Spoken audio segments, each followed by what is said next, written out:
અમદાવાદમાં રોગચાળો વકર્યો. ચોમાસાની ઋતુમાં રોગચાળો વકર્યો છે. ડેન્ગ્યુના કેસમાં સતત વધારો થઈ રહ્યો છે. સાઉથ બોપલમાં સિલ્વર સ્પ્રિંગ ફ્લેટની અંદર ડેન્ગ્યુના 5 કેસ નોંધાયા. 5 પૈકી 3 બાળકોને ડેન્ગ્યુ.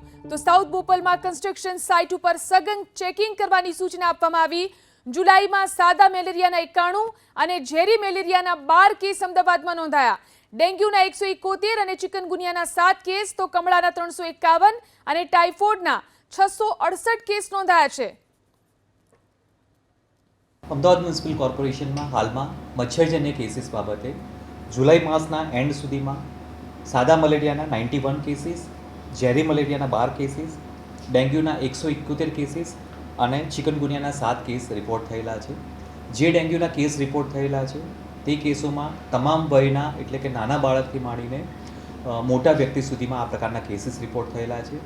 જે પણ નાના બાળકોમાં તકેદારીના ભાગરૂપે તમામ સ્કૂલ દ્વારા એક ખાસ આયોજન કરવાની જરૂર છે. સ્કૂલના કોઈપણ પ્રિમાઇસીસમાં અનનેસેસરી સ્ક્રેપ મટીરિયલ ના પડી રહે, ટેરેસ ક્લીન રહે તેટલી એક પ્રિન્સિપલશ્રી તકેદારી રાખે તો સ્કૂલમાં પણ આ પ્રકારનું બ્રીડિંગ અટકાવી શકાય છે. તમામ નાગરિકજનો પોતાના ટેરેસનું પોર્શન ક્લિયર રાખે.